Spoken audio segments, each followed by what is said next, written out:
Okay.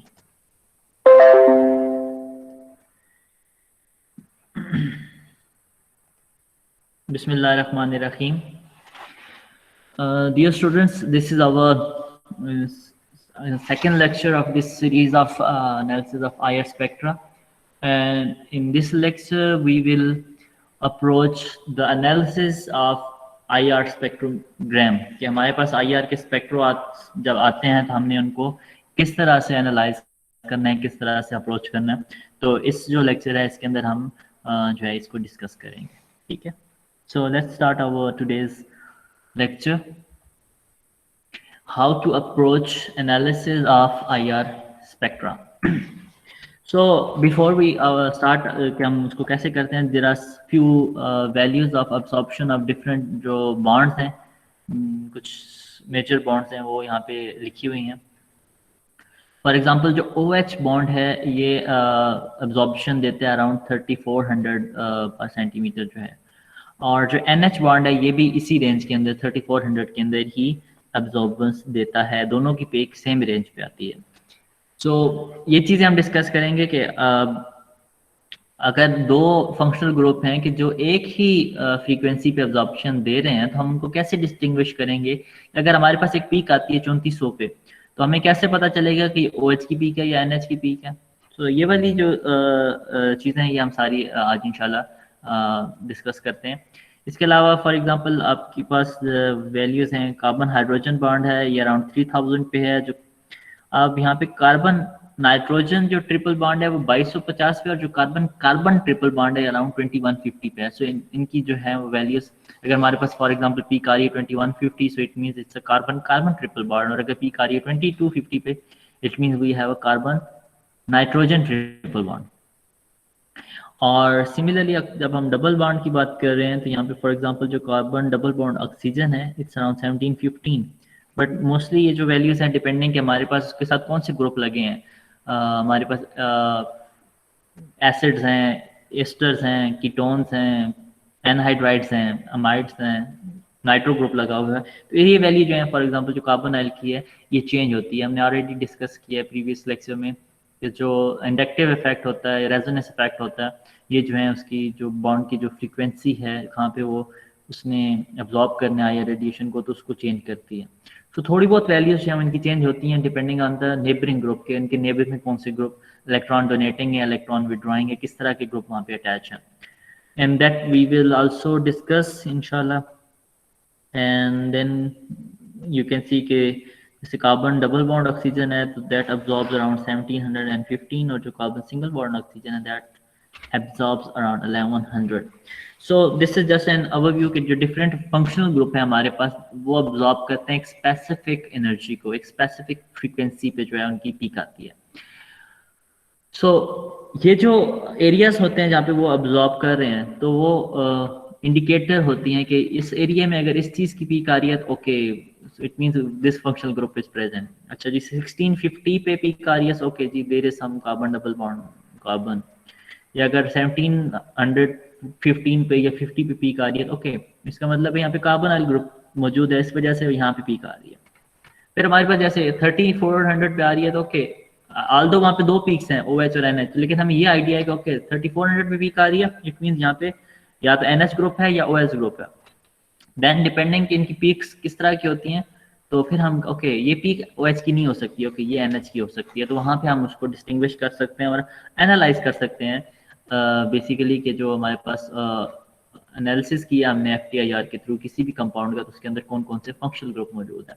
So it's a very efficient tool जो IR है for the analysis of determining the functional group. कि कोई भी हमारे पास सैंपल है तो हम उसके अंदर डिटर्मिन कर लेते हैं कि इसके अंदर कौन कौन से फंक्शनल ग्रुप मौजूद हैं, क्योंकि हर फंक्शनल ग्रुप एक स्पेसिफिक फ्रीक्वेंसी पे अब्जॉर्प्शन देता है और जो उसकी एनर्जी है वो चाहे वो स्ट्रेचिंग है या बेंडिंग है स्पेसिफिक है. तो इसको हम इसी वजह से इस एनालिसिस को फिंगरप्रिंट एनालिसिस भी कहते हैं कि जस्ट लाइक फिंगरप्रिंट्स जो हर इंसान के मुख्तलिफ होते हैं इसी तरह ये जो फंक्शनल ग्रुप होते हैं इनकी जो अब्जॉर्बेंस एनर्जीज होती हैं, जो फ्रिक्वेंसीज होती हैं वो भी डिफरेंट होती हैं, एक दूसरे से स्पेसिफिक होती हैं. सर इन वैल्यूज की बेस पे जो है हम इनको एनालाइज कर सकते हैं कि कौन कौन से फंक्शनल ग्रुप होते हैं। नेक्स्ट हम जो है डिस्कस करेंगे कि अगर हमारे पास एक स्पेक्ट्रा आता है कहीं से भी, हमने किसी चीज़ को एनालाइज किया, हमारे पास एक अननोन सैंपल है, हम उसको FTIR से एनालाइज कर रहे हैं, तो हमने उसको कैसे लेके चलने का, हम कैसे पता चलेगा कि हम इसके अंदर कौन कौन से फंक्शनल ग्रुप हैं। तो बेसिकली एक तरतीब में हम करते हैं, एक सीक्वेंस में करेंगे तो हमारे पास बेटर रिजल्ट आते हैं, बजाय इसके कि हम एक स्पेक्ट्रा आता है और हम उसको देख के कंफ्यूज हो जाएंगे, अच्छा ये पी किसकी है, ये किसकी है। तो ऐसे नहीं करते, एक स्पेसिफिक सीक्वेंस में चलते हैं। तो हम अभी जो सीक्वेंस है उसको हम डिस्कस करेंगे कि हमने किस सीक्वेंस से जो IR स्पेक्ट्रा होते हैं उनको सॉल्व करना होता है। ठीक है, सबसे पहले जब भी हमारे पास कोई IR स्पेक्ट्रा आता है तो हम उसमें ये देखते हैं कि उसके अंदर कार्बोनाइल ग्रुप प्रेजेंट है या नहीं। ठीक है, जो कार्बोनाइल ग्रुप होता है इसकी एक स्ट्रॉन्ग एब्जॉर्प्शन आती है 1660 और 1820 पर सेंटीमीटर के अंदर, डिपेंडिंग कि उसके अंदर कौन कौन से ग्रुप लगे हैं, उसके साथ जो नेबरिंग ग्रुप कौन से हैं, उसकी बेस पे थोड़ी सी जो एब्जॉर्बेंस है वो कम या ज्यादा होती है, जो फ्रीक्वेंसी। लेकिन सबसे पहले हमारे पास कोई जब हम स्पेक्ट्रा आता है तो जो सीक्वेंस है जो नॉर्मली जो यूज की जाती है उसके अंदर हम सबसे पहले देखते हैं कि उसके अंदर अच्छा कार्बोनाइल ग्रुप तो नहीं है।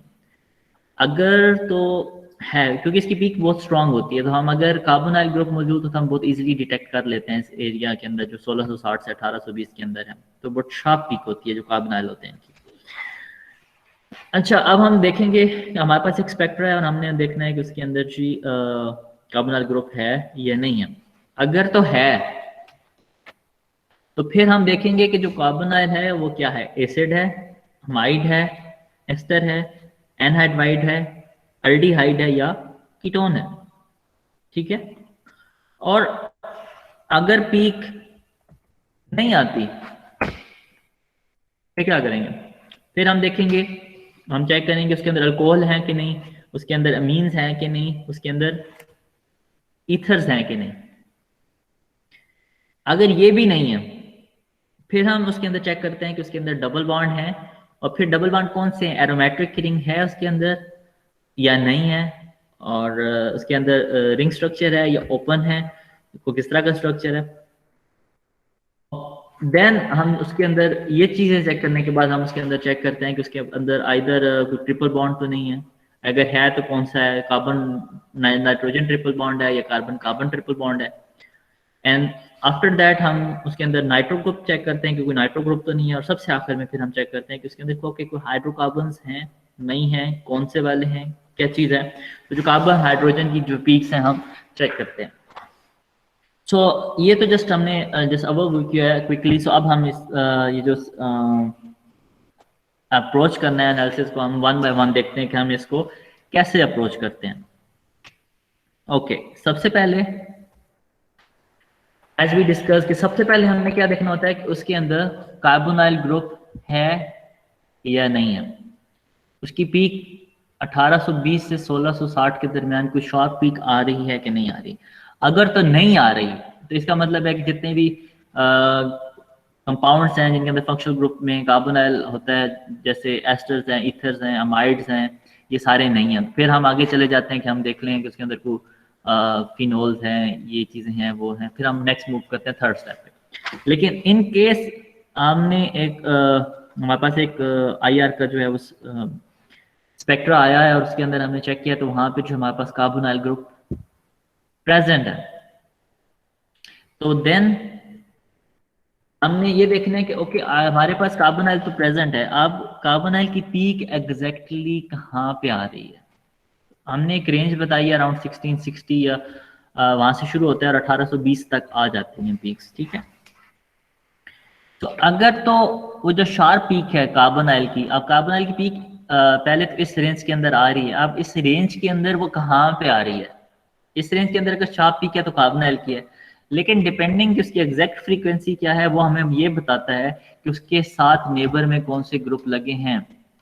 तो अगर हमारे पास अमाइड ग्रुप है तो उसकी जो पीक्स होती है वो अराउंड 1690 सेंटीमीटर जो है पर सेंटीमीटर जो है फ्रीक्वेंसी पे आती है। जो कार्बोक्सिलिक एसिड्स होते हैं उनकी जो पीक होती है दैट इज अराउंड 1710, और जो कीटोन होते हैं उनकी अराउंड 1715। अब ये जो वैल्यूज हैं ये बहुत क्लोज हैं, तो यहाँ पे सिर्फ हम ये वैल्यूज अगर हमारे पास आती हैं अराउंड 17, फॉर एग्जांपल 17-12 पे पीक आ रही है, तो ये कार्बोक्सिलिक एसिड की भी हो सकती है और कीटोन की भी हो सकती है।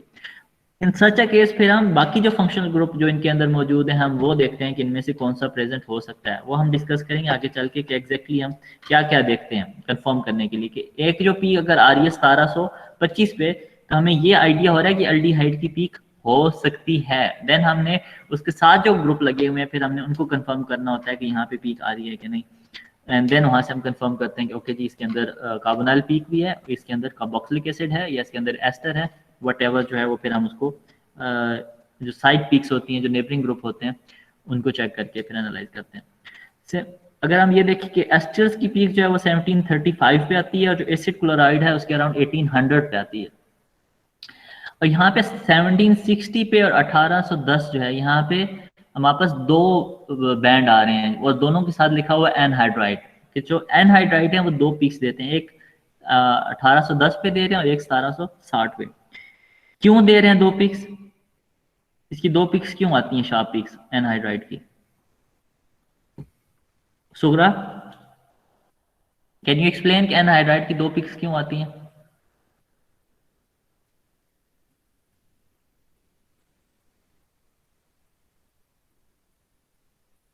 सुगरा, शहीद, Sir, no idea about it. Okay, Huma,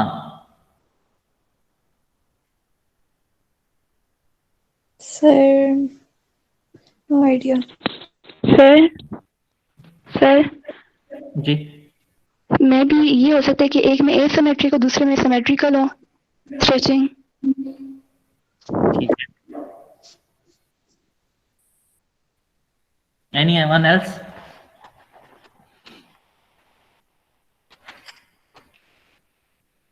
okay आप नहीं बता सकते। जो एनहाइड्राइड के स्पेक्ट्रा है वो हमने इनको डिस्कस करने हैं हमारे नेक्स्ट लेक्चर के अंदर। आज जो है हम अमाइड्स तक जो है वो अमाइड्स और कार्बोक्सिलिक एसिड वगैरह डिस्कस करेंगे। सो आप लोगों ने मुझे ये बताना है देख के नेक्स्ट लेक्चर से पहले, जब हमारा नेक्स्ट लेक्चर होगा उससे पहले आपने ये पढ़ के आना है कि एनहाइड्राइड में दो बैंड क्यों आते हैं 1760 पे और 1810 पे। सो ये आपकी होमवर्क है, आपका होम असाइनमेंट है, ठीक है। एनीवे नेक्स्ट लेक्चर में तो हम डिस्कस करेंगे, आई विल एक्सप्लेन क्यों आते हैं और हम उसकी रीजन क्या है। बट बिफोर दैट आप लोगों ने इसको एक दफ़ा देखना है और नेक्स्ट लेक्चर के स्टार्ट में मैं आपसे पूछूंगा इसकी रीजन। सो प्लीज़ ये पढ़ के आइएगा नेक्स्ट लेक्चर से पहले। ओके अब हम इसको स्टार्ट करते हैं स्पेक्ट्रा का एनालिसिस। ओके सो हमने एक स्पेक्ट्रा लिया और हमने चेक की उसकी पीक कार्बोनाइल की, और वहाँ पे जो 1650 से 1800 का रीजन है वहाँ पे हमारे पास जो है कार्बोनाइल की पीक आ रही है। हमने लास्ट में देखा है कि इसकी जो पीक्स हैं आल्दो वो डिफरेंट रेंज में आती हैं। अब हम वन बाय वन जो है एक सीक्वेंस में हम चेक करेंगे एक एक ग्रुप को देख के कि पहले ये वाला ग्रुप है नहीं है, तो हम उसको कंफर्म करेंगे कि कौन सा ग्रुप है या कौन सा ग्रुप नहीं है। तो इसको हम एक सीक्वेंस में जाएंगे। सबसे पहले हम देखते हैं हमारे पास कार्बोनाइल ग्रुप प्रेजेंट है, पीक आ रही है, तो हम सबसे पहले देखेंगे कि आइदर उसके अंदर एसिड्स हैं या नहीं है। तो फॉर एग्जांपल हम बात करते हैं कार्बोक्सिलिक एसिड की। फॉर एग्जांपल जो है हमारे पास क्या होता है, सी डबल बॉन्ड OH होता है, राइट। तो अगर हमारे पास एसिड है तो इसका मतलब है कि वहां पे तो OH की पीक भी होनी चाहिए। हमारे पास एक पीक आ रही है एसिड्स की रेंज में अराउंड 1600 समथिंग कार्बोनाइल की, and then we have to confirm कि उसके अंदर कोई 3400 या 24 के अंदर पीक तो नहीं आ रही। अगर तो वो पीक आ रही है तो यहाँ पे हमारे पास दो पॉसिबिलिटीज हैं, क्योंकि हमने ऑलरेडी डिस्कस किया है और जैसे नीचे भी आप देख सकते हैं अमाइड के अंदर भी कि अगर एक तो CO की सी डबल बॉन्ड O की पीक प्रेजेंट होगी और इसके अलावा एक पीक होगी अराउंड 3400 सेंटीमीटर पे। तो अगर हमारे पास कार्बोनाइल की पीक आ रही है और एक हमारे पास पीक आ रही है अराउंड 3400 पे, तो इट मीन्स कि हमारे पास या तो हमारे पास एसिड है या हमारे पास अमाइड है।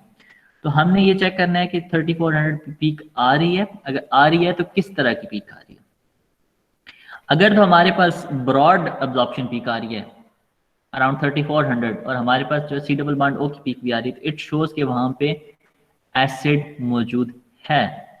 और अगर वहां पे छोटी या मीडियम पीक आ रही है, स्मॉल पीक आ रही है 3400 की रेंज में, सो इट मीन्स कि वहां पे एसिड नहीं है, वहां पे अमाइड मौजूद है।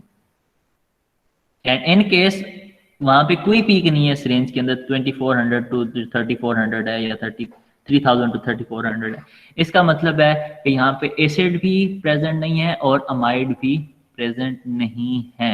एंड देन हम चलते हैं एस्टर्स की तरफ। सर 2400 टू 3400 वाली जो रेंज है, ये किस इधर इस रेंज में अगर पीक आती है तो ये बेसिकली किसके लिए है?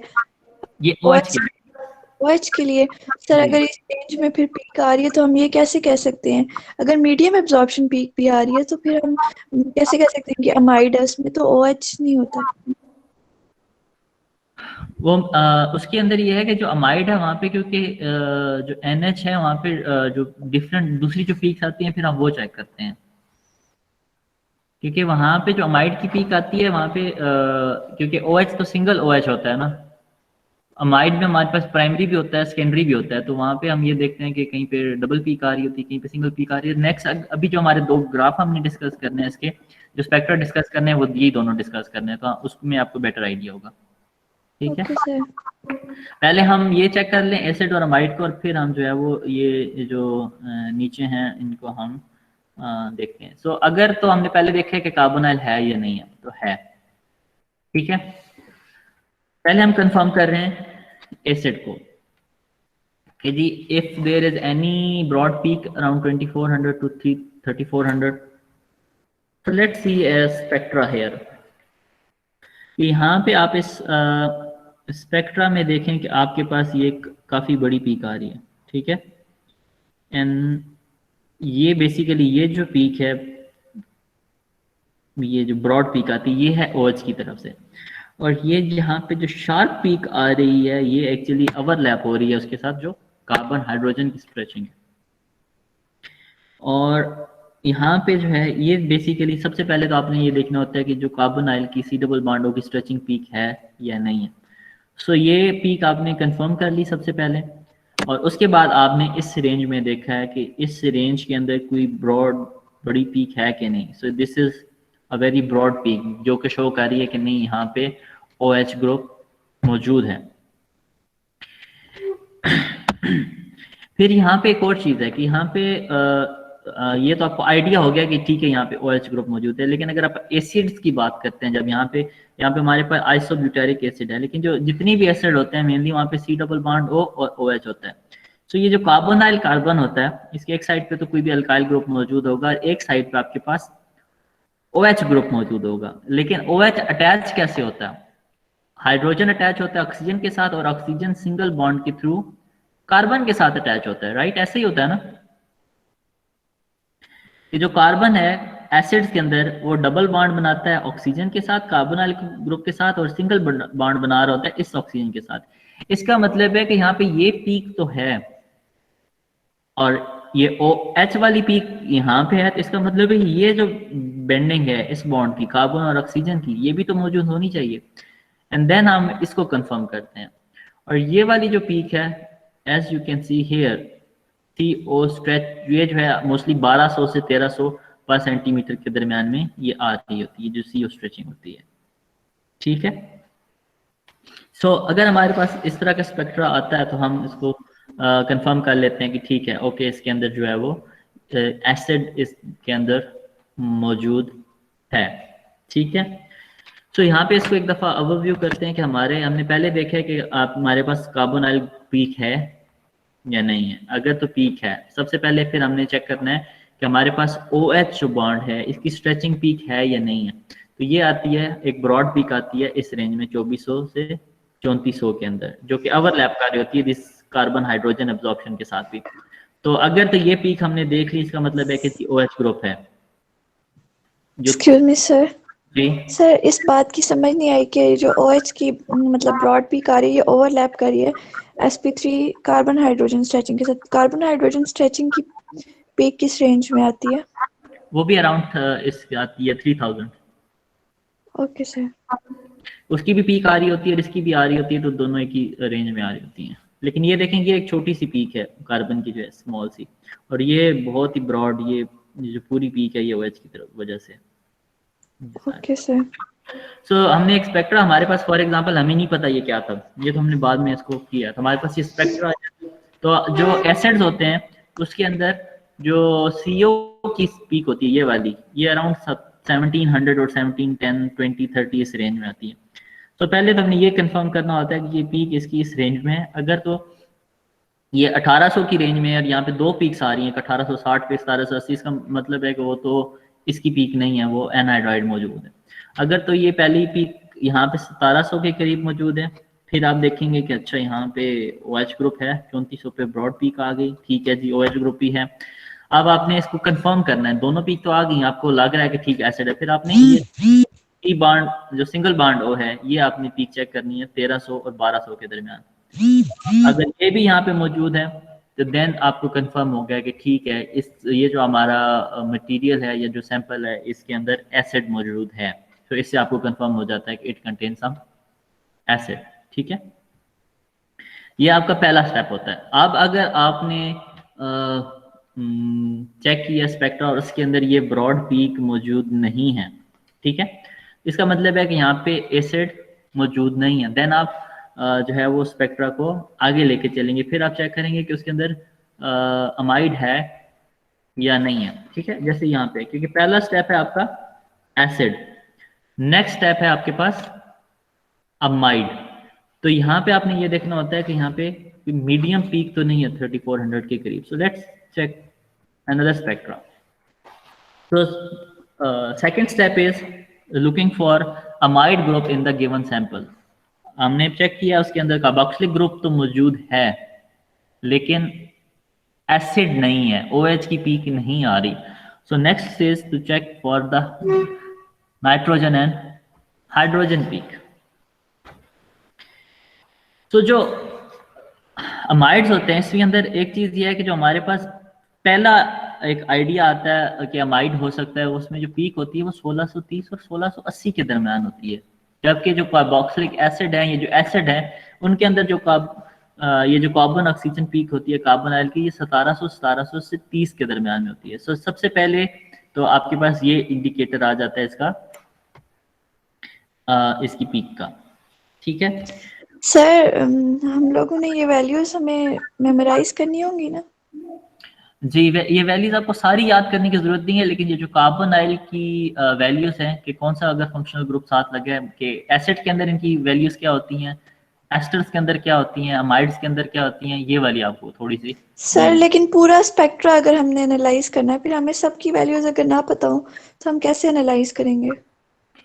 पूरा स्पेक्ट्रा आपको नॉर्मली जब हम अभी देखेंगे तो हम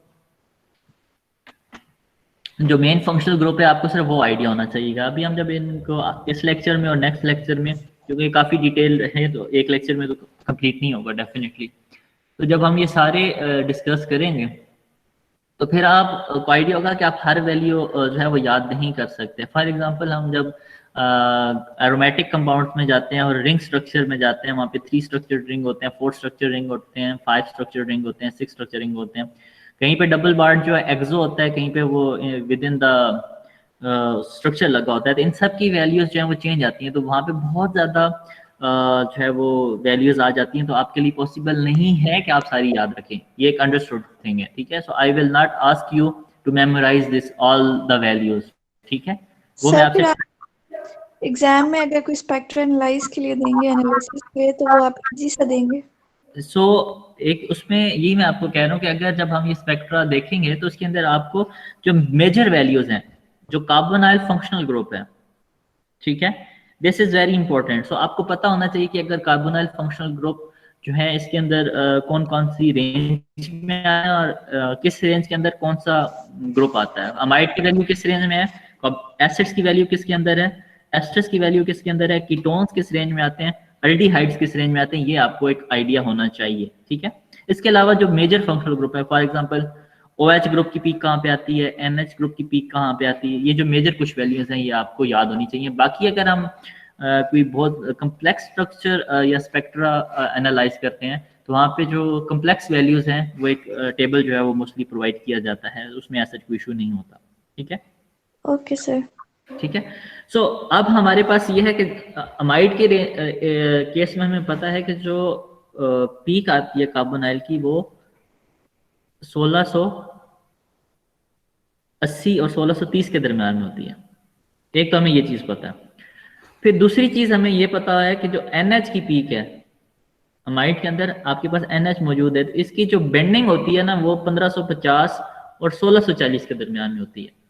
तो आपकी जो कार्बोनाइल की पीक है वो स्टार्ट हो रही है 1630 से और 1680 पे, और जो NH की पीक है वो तकरीबन 1640 पे एंड हो रही है। तो यहाँ पे भी इनकी ओवरलैप होने के चांसेस होते हैं। अगर आपके पास अमाइड ग्रुप है ना, तो पहली चीज तो ये है कि उसकी जो पीक है वो 1700 से कम होगी, एक चीज। और दूसरी क्योंकि यहाँ पे उसकी ओवरलैप हो रहा होता है NH के साथ, तो ये पीक जो है ब्रॉड होगी, ये शार्प नहीं होगी उतनी। है तो बहुत मतलब प्रोमिनेंट पीक है, बहुत बड़ी पीक है, लेकिन उस तरह से शार्प नहीं है जैसे फॉर एग्जांपल ये पीक है, या जैसे हमने कार्बोक्सिलिक में देखा था रिलेटिवली शार्प थी। तो यहाँ पे क्योंकि दो पीक्स हैं, तो अगर आपके पास पीक आ रही है 1680 के दरमियान और फिर आपके पास वो ब्रॉड पीक इस तरह से आ रही है, तो ये आपको एक इंडिकेटर मिल रहा होता है कि इसके अंदर अमाइड हो सकता है, ठीक है। फिर आपने कंफर्म करना होता है जो NH की स्ट्रेचिंग वाइब्रेशंस होती हैं, यहाँ पे ये जो पीक्स आ रही हैं, फिर आपने ये देखना है कि यहाँ पे ये जो पीक है या नहीं है, ठीक है।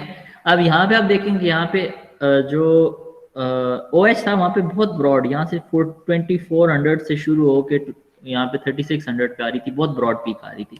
यहाँ पे जो है उतनी ब्रॉड पीक नहीं है, ये मीडियम पीक है, जो कि अमोनिया मतलब जो अमाइड की केस में, NH2 की केस में यहाँ पे मौजूद होती है। अब अमाइड दो तरह के हो सकते हैं, एक तो हमारे पास प्राइमरी अमाइड होते हैं जिसमें हमारे पास NH2 होता है, और एक हमारे पास सेकेंडरी होंगे जिसके अंदर हमारे पास NH मौजूद होगा, यहाँ पे कोई और ग्रुप लगा होगा। सो डिपेंडिंग हमारे पास कि हमारे पास प्राइमरी अमाइड है या सेकेंडरी अमाइड है, हमारे पास NH2 मौजूद है या NH मौजूद है। यहाँ पे हमारे पास फॉर एग्जांपल ये जो स्ट्रक्चर है इसमें हमारे पास प्राइमरी अमाइड है जिसपे कार्बोनाइल के साथ NH2 लगा हुआ है, तो यहाँ पे ये दो हाइड्रोजन इन दोनों की यहाँ पे पीक्स आती हैं, ठीक है, क्योंकि यहाँ पे फिर सिमेट्रिक स्ट्रेच भी हो जाता है और एसिमेट्रिक स्ट्रेचिंग भी दोनों पॉसिबिलिटीज होती हैं। तो यहाँ पे जो पीक्स आती हैं वो दो पीक्स आती हैं, एक अराउंड 3350 पे और एक अराउंड 3200 या 3180 पे। सो अगर इस तरह का हमारे पास स्ट्रक्चर आ रहा है जिसके हमारे पास जो एक ब्रॉड पीक है कार्बोनाइल ग्रुप की अराउंड 1680 1670, और यहाँ पे हमारे पास एक मीडियम पीक आ रही है, तो ये हमें शो कर रहा है कि यहाँ पे अमाइड मौजूद है। और अगर यहाँ पे डबल पीक आ रही है इस तरह की 3350 और 3200 पे, तो इसका मतलब है कि हमारे पास ये जो है ये प्राइमरी अमाइड जो है हमारे पास मौजूद है। और अगर यहाँ पे हम आगे देखेंगे सेकेंडरी अमाइड होगा तो यहाँ पे हमारे पास एक सिंगल पीक आ रही होती है। इसके अलावा हम एक फाइनल यहाँ पे चेक करते हैं कि जो NH की लूप होती है ये वाली, ये एक जो है यहाँ पे भी एक इसकी पीक आती है, लेकिन ये खैर इतनी इम्पोर्टेंट नहीं होती, मेनली ये वाली पीक और ये पीक, और यहाँ पे जो कार्बन और नाइट्रोजन की स्ट्रेचिंग होती है यहाँ पे, ये हम चेक करते हैं।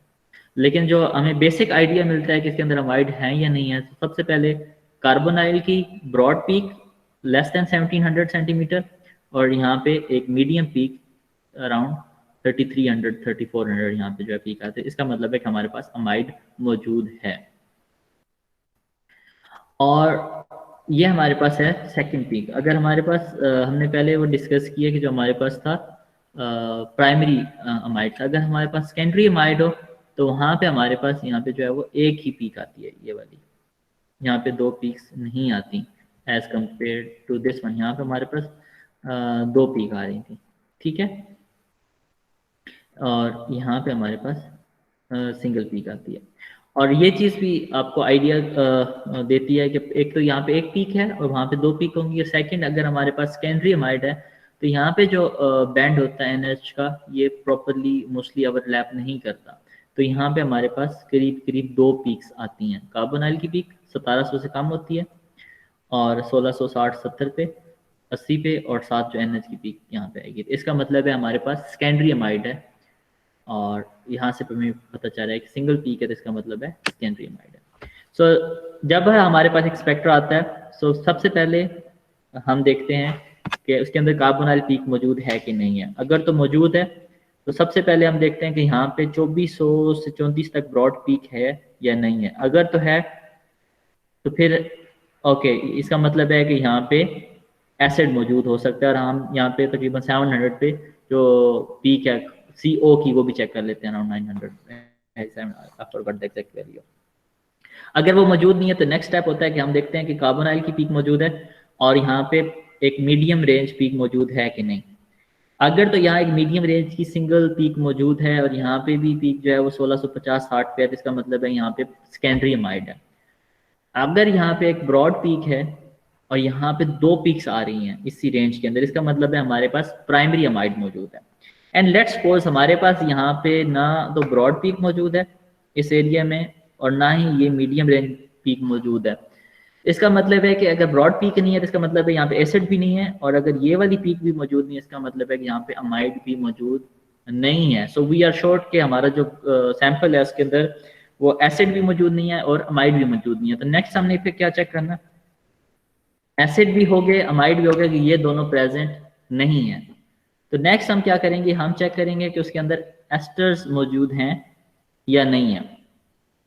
और एस्टर के अंदर भी हम जो है वो देखते हैं कि उसके अंदर CO जो प्रेजेंट है या नहीं है, और उसकी जो अपनी पीक है वो किस रेंज में आ रही है कार्बोनाइल की।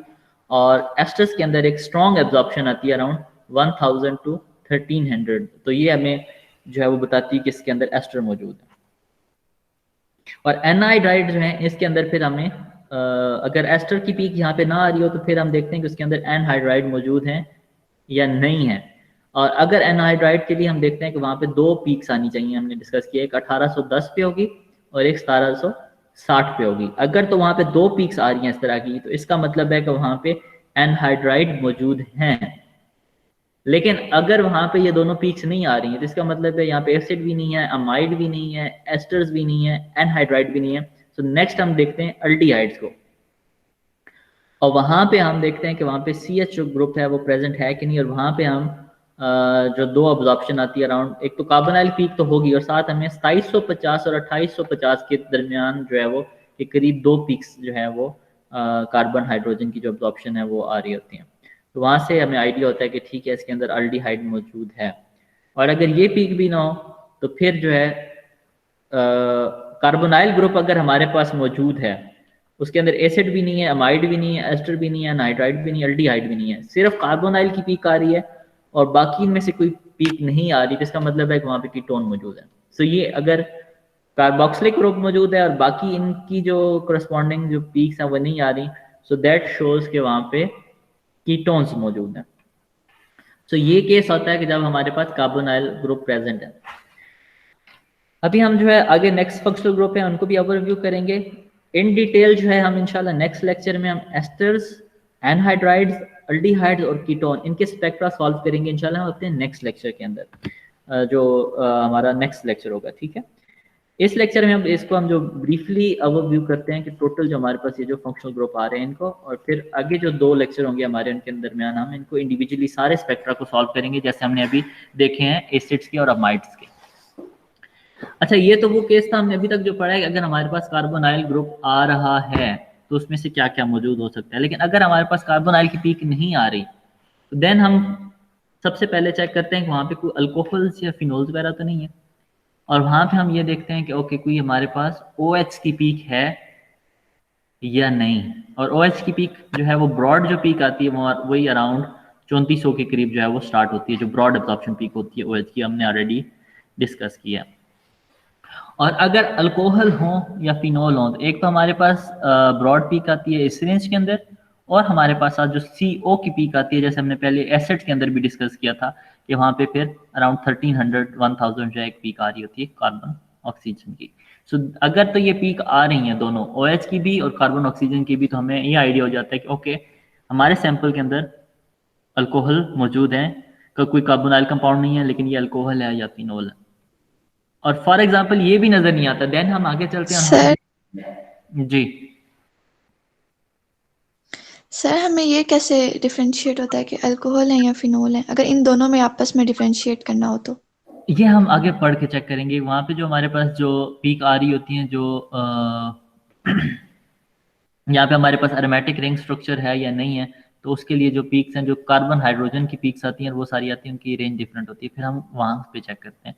तो जब हम इंडिविजुअल स्पेक्ट्रा आगे सॉल्व करेंगे तो उसके अंदर आपको ये क्लियर होगा कि हम इनको कैसे डिफ्रेंशिएट करते हैं, कि साइक्लिक कंपाउंड्स को, एरोमेटिक कंपाउंड्स को, ओपन जो चेन होते हैं इनको कैसे डिफ्रेंशिएट करते हैं। सो ये हम सारे इंशाल्लाह डिटेल में डिस्कस करेंगे।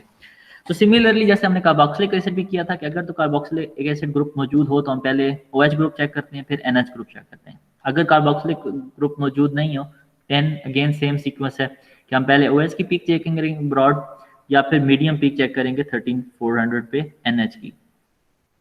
और अगर ये दोनों पीक्स नहीं हो तो फिर हम जो है वो ईथर चेक करते हैं कि वहाँ पे जो है CO की पीक तो मौजूद हो इस रेंज में, और लेकिन ये जो पीक है 3400 की, ये OH वाली पीक वहाँ पे एब्सेंट होनी चाहिए। इन दैट केस हम इससे कंक्लूड करते हैं कि हमारे पास ईथर मौजूद है। बाकी भी हम सिर्फ ये तो एक हमें आइडिया दे रहा होता है अगर ये पीक आ रही है, फिर हम उसको कंफर्म करते हैं, जैसे हमने कार्बोक्सिलिक एसिड में चेक किया या अमाइड में चेक किया, फिर हम बाकी जो रिलेटिव पीक होती हैं फिर उनको कंफर्म करते हैं कि वो पीक मौजूद हैं या नहीं है। तो इस तरह से हम जो है ये जो हमारे पास IR स्पेक्ट्रा है उनको एनालाइज कर रहे होते हैं। अब यहाँ पे एक चीज़ आ गई कि अगर हमारे पास ये मौजूद नहीं है सारी चीज़ें, तो हम फिर उसके अंदर चेक करते हैं कि उसके अंदर डबल बॉन्ड है या कोई एरोमेटिक रिंग है कि नहीं। ठीक है, तो यहाँ पे जो हमारे पास कार्बन कार्बन जो डबल बॉन्ड होता है, इसकी जो अब्जॉर्प्शन होती है वो एक वीक सी अब्जॉर्प्शन होती है। अब 1650 के अंदर हमने पढ़ा था कि जो कार्बोक्सिलिक एसिड है यहाँ पे कार्बोनाइल भी पीक देता है, लेकिन वो शार्प पीक होती है। यहाँ पे एक वीक पीक आती है 1650 के करीब, और वो जो होती है वो कार्बन कार्बन डबल बॉन्ड की वजह से होती है। ठीक है, तो हम सबसे पहले देखेंगे कि उस रीजन के अंदर कोई वीक पीक तो नहीं है, क्योंकि कार्बोनाइल की पीक भी नहीं है हमारे पास, अल्कोहल भी नहीं है, माइंस भी नहीं है, ईथर्स भी नहीं है, तो क्या उसके अंदर कोई डबल बॉन्ड है? अगर तो डबल बॉन्ड है तो वहाँ पे एक वीक अब्जॉर्प्शन पीक होगी अराउंड 1650। लेकिन अगर वहाँ पे एक स्ट्रॉन्ग अब्जॉर्प्शन है 1600 के करीब या 1450 के करीब, तो उसका मतलब है कि वहाँ पे डबल बॉन्ड है लेकिन एरोमेटिक रिंग मौजूद है वहाँ पे। ठीक है, तो हमारे पास एक शार्प पीक है ना अगर 1650 से 1800 पे, तो ये शो करता है कि कार्बोनाइल है। अगर 1650 पे वीक पीक है तो ये शो करता है कि कार्बन कार्बन डबल बॉन्ड है। और अगर 1450 से 16 के दरमियान में स्ट्रॉन्ग पीक आ रही है, स्ट्रॉन्ग अब्जॉर्प्शन आ रही है, तो ये शो कर रहा है कि वहाँ पे एरोमेटिक रिंग जो है वो मौजूद है। तो बाद में फिर हम बाकी जो ग्रुप हैं, CH ग्रुप है और जो दूसरे ग्रुप हैं, वो चेक करके कंफर्म कर लेते हैं कि हमारे पास कौन सा ओपन ग्रुप है, एलिफेटिक है, एरोमेटिक है, किस तरह का जो हमारे पास फंक्शनल ग्रुप वहाँ पे मौजूद है। एंड सपोज कि हमारे पास ये पीक्स भी नहीं आती डबल बॉन्ड की, तो देन हम चेक करते हैं कि उसके अंदर ट्रिपल बॉन्ड मौजूद है कि नहीं है। तो ट्रिपल बॉन्ड हमारे पास या तो कार्बन नाइट्रोजन ट्रिपल बॉन्ड होता है या कार्बन कार्बन हमारे पास ट्रिपल बॉन्ड जो है यहाँ पे प्रेजेंट हो सकता है। तो यहाँ पे जो कार्बन नाइट्रोजन ट्रिपल बॉन्ड है ये तकरीबन 2250 पे अब्जॉर्प्शन देता है, और जो कार्बन कार्बन ट्रिपल बॉन्ड है अराउंड 2150 पे, और ये दोनों जो पीक्स होती हैं ये शार्प होती हैं। ठीक है, अब अगर हमारे पास यहाँ पे कार्बन नाइट्रोजन है तो ये सिर्फ एक पीक दे रहा है यहाँ पे 2250 पे, क्योंकि यहाँ पे और तो यहाँ पे इसके साथ हाइड्रोजन नहीं है, लेकिन ये जो कार्बन है इसके साथ एक हाइड्रोजन मौजूद हो सकता है। तो हम फिर ये चेक करते हैं यहाँ पे इसकी कार्बन हाइड्रोजन पीक तो नहीं है, अराउंड 3300 जो है सेंटीमीटर पे। सो इससे हमें आइडिया होता है कि उसके हमारे पास जो भी सैंपल है उसके अंदर ट्रिपल बॉन्ड है या नहीं है। इसके अलावा जो हम जब भी हमारे पास स्पेक्ट्रा होता है तो हम उसके अंदर चेक करते हैं कि जो 1600 और 1530 के दरमियान और 1390 और 1300 के दरमियान दो पीक्स तो नहीं आ रही, क्योंकि हमने भी डिस्कस किया कि 1450 और 1600 के दरमियान जो शार्प पीक आती है वो एरोमेटिक जो C डबल बॉन्ड है उसकी वजह से होता है। तो अगर हमारे पास फॉर एग्जांपल 1550 पे एक शार्प पीक आ रही है तो ये तो एरोमेटिक रिंग भी हो सकता है और नाइट्रो ग्रुप भी हो सकता है। लेकिन अगर नाइट्रो ग्रुप हो तो वहाँ पे एक सेकंड पीक जो आ रही होती है वो 1390 और 1300 पे आती है। तो अगर तो एक ही पीक आ रही है 1600 के करीब, इसका मतलब एक एरोमेटिक रिंग है। और अगर दो शार्प पीक आ रही हैं, एक 1600 पे और एक 1300 पे, 1350 पे, तो ये इंडिकेट करता है कि वहाँ पे नाइट्रो ग्रुप मौजूद है। ये दो पीक्स क्यों देते हैं और ये एग्जैक्टली कैसे होता है ये हम डिस्कस करेंगे जब हम इंडिविजुअल जो स्पेक्ट्रा हैं उनको सॉल्व करेंगे। लेकिन अभी हम जैसे इसको ओवरव्यू कर रहे हैं कि हमने अप्रोच कैसे करना है यार स्पेक्ट्रा, क्योंकि हमारे पास स्पेक्ट्रा आ गया है तो हमने इसको एक सिस्टमेटिक वे में कैसे लेके चलना है, कौन कौन से ग्रुप उसके अंदर चेक करने हैं। ठीक है, अब हमारे पास एक स्पेक्ट्रा आता है, हम उसको देखते हैं और उसके ऊपर ये इनमें से कोई चीज मौजूद नहीं है। ठीक है, nothing, none of the above discussed functional group are present. Then हम देखते हैं कि सिंपल कोई एरोमेटिक कोई सिंपल हाइड्रोकार्बन्स तो नहीं है। और उसके लिए जो हमारे पास अगर सैंपल होगा तो उसके अंदर मोस्टली एक हमारे पास पीक आती है 3000 के करीब, जो कि कार्बन हाइड्रोजन की जो स्ट्रेचिंग होती है उसकी होती है। और इसके अलावा उसके अंदर सिर्फ जो पीक आती है जो है वो बेंडिंग वाइब्रेशन जो होती है कार्बन हाइड्रोजन की अराउंड 1375 और 1460। तो ये सबसे जो है वो सिंपल स्पेक्ट्रा होता है हाइड्रोकार्बन्स का, क्योंकि इसके अंदर और कोई फंक्शनल ग्रुप तो होते नहीं है। तो यहाँ पे सिर्फ आपको कार्बन हाइड्रोजन की बेंडिंग और स्ट्रेचिंग जो है ये वाइब्रेशन जो है इनकी रिलेटेड जो फ्रीक्वेंसीज हैं वो नजर आती हैं।